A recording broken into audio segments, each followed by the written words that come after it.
Every morning, you step onto a battlefield, not with bullets, but with candlesticks flying across the screen, not with tanks, but with waves of chaos, ready to crush anyone unprepared. And the most dangerous enemy out there? It isn't Wall Street. It isn't the trader on the other side of your position. It's the voice inside your own head. This is the side of trading nobody warns you about, where fear whispers in your ear, where greed pushes your hand, where your ego fights for control, and the market becomes the judge. Today, you and I will uncover 8 brutal truths from the front line of trading, lessons that separate survivors from casualties. And I promise you this, if you stay until the end, the final truth won't just change how you trade, it may change how you see your entire life.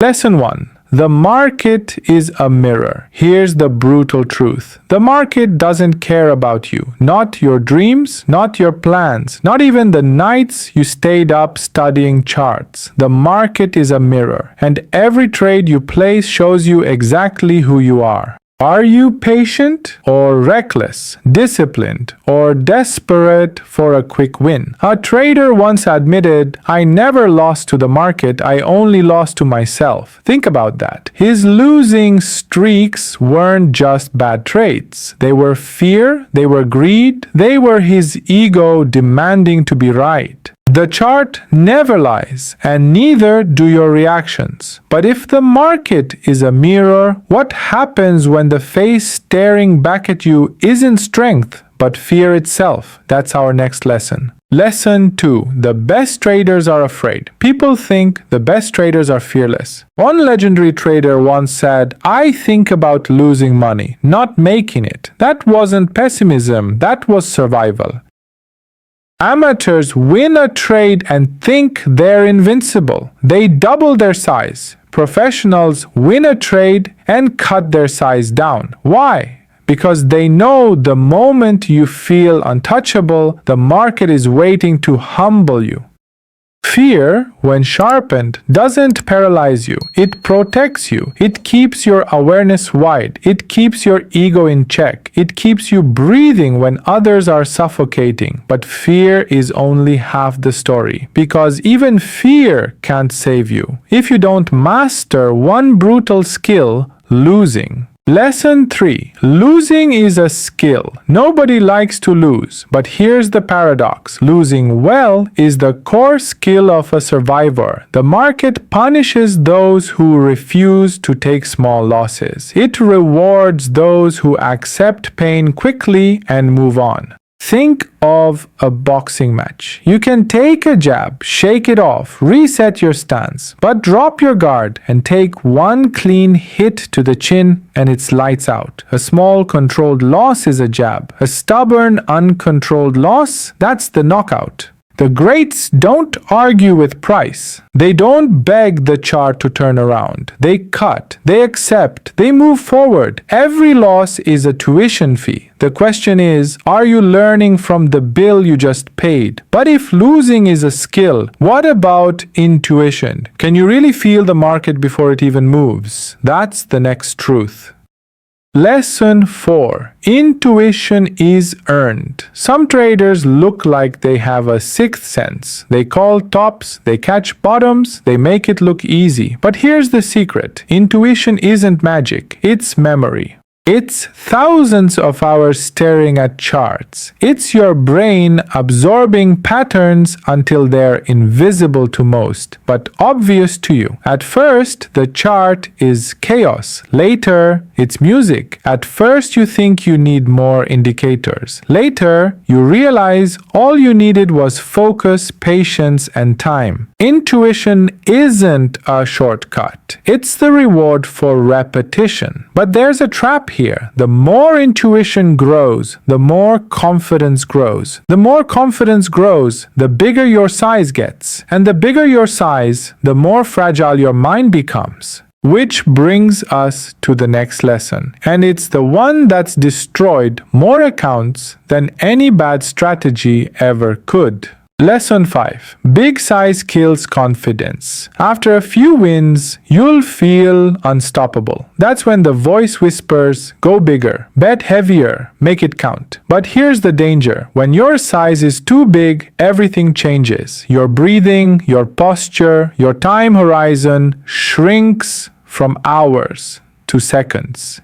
Every tick feels like a bullet. Every candle feels like a threat. You're no longer trading the market, you're fighting your own survival instinct. And survival instincts don't make you rich, they make you reckless. Many blown accounts didn't come from bad setups. They came from good traders who sized up too soon. They thought bigger size would fast-track success. Instead, it magnified every weakness and broke their discipline. The fastest way to kill a winning streak is to believe you deserve it. So, if size can destroy your confidence, what is the market really teaching you? Maybe this isn't about money at all. Maybe it's about something deeper.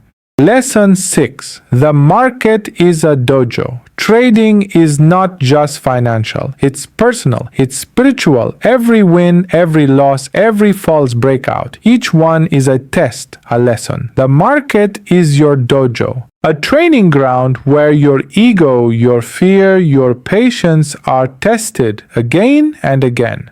Think of a martial artist. They don't become masters from one flashy move. They become masters by showing up daily, practicing the basics, accepting pain, embracing humility. Trading is the same. You don't build mastery with heroics, you build it with habits.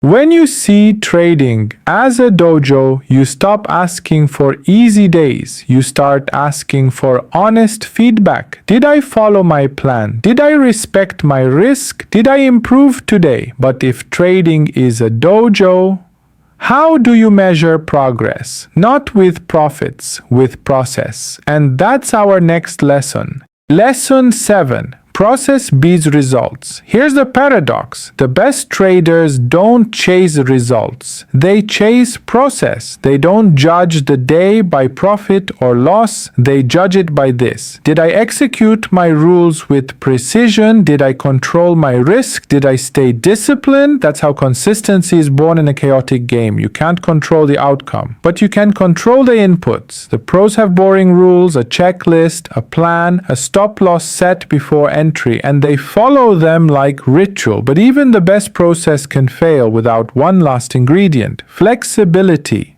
Lesson 8. Conviction without flexibility is destruction. Conviction with flexibility is power. Conviction can build fortunes, but stubborn conviction can end careers. Great traders have strong opinions held lightly. They believe in their edge, but they accept new evidence. When the market proves them wrong, they cut, they pivot, they move on. That isn't weakness, that's strength. It takes courage to admit, I'm wrong. It takes maturity to reverse a bias you loved an hour ago. It takes wisdom to walk away from a trade you believed in, but the market rejected. Flexibility is the ultimate edge, and it leads us to the final truth, the one the market has been teaching traders for centuries. This was just the first strike. The real war is still ahead, and if you want to survive it, you'll need every weapon I'm about to give you. Hit that subscribe button and step into the next battle with me.